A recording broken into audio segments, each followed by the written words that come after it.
to Gary Gerald. He has Matt Hagan. Considering the conditions as they are now, how good is this early 413 with a 6? You know, I think it's good, but I think there's probably a lot more out there. I'm glad this ain't on a big screen, but, you know, to tell you guys, it was spinning pretty hard on top end, and, you know, we just got to go back here and tame it down, but let those guys figure it out for themselves. So we got some good data to work off for this die-hard dodge, and we'll go back and make one more good lap. Maybe they'll stick and pick up a couple points. Thanks. Thank you. Here comes John Forrest. That's pretty cool. Hagan didn't want it on the PA because he didn't want anybody in the staging lanes to hear it.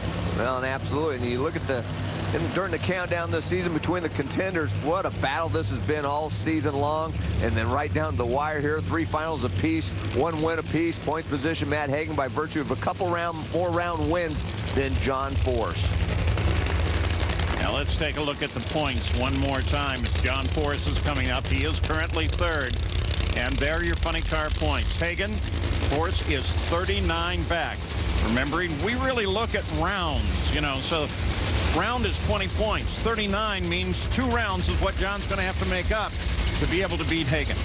And John Forrest wants to stay within the 2 rounds, and Matt Hagan obviously wants to put him another round down, and there's a possibility that could happen. And Mike Neff says he doesn't think they can run what Hagan ran, but he's shooting for a 14. He says if they can do that, they might be able to salvage a point right here.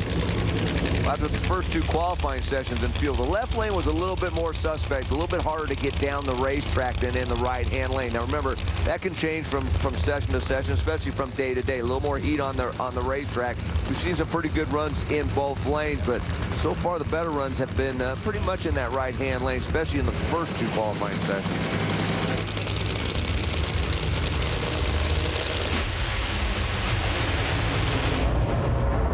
Forrest in trouble. He is not going to make a quick run there, and that could be part of the key to the season.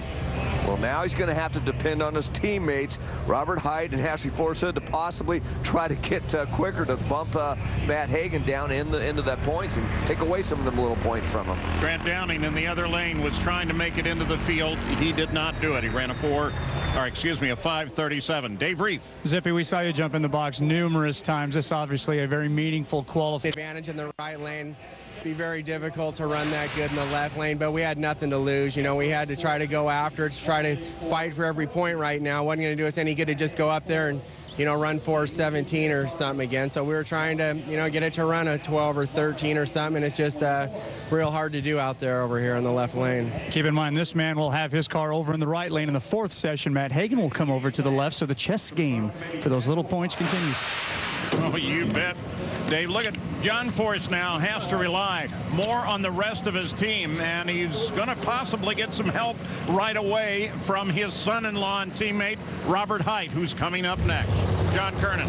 And Paul talking with Robert, he says his job this weekend is clear. It's to gobble up as many of those qualifying bonus points that he can to try and prevent Matt Hagan from putting them in his pocket. So he does get the extra. John checking on every one of those precious points, trying to determine if by speed Beckman would get the 3 at the moment. That's what we understand, John. Now, how critical is it that you're going to be able to go to the favored right lane in the final qualifying session? Well, that's what we did last night, and yeah, we got a left lane that no matter how hard the safety safari works on it, it ain't coming around. Maybe it will tonight, but right now we need every point. So at the end of the day, I've got to count on Ashley to try to knock Hagan down another point or 2. Never should have waited this long to get here. It's making a fight. It's making it a headache. It's making it exciting for the fans, exciting for me. But you take what you get, and we have got to do our job. If we can't get it done here in the next session, well, then I'm going to do it this weekend, because I ain't stopping until this thing is over, and that's the way it is. Thanks, John.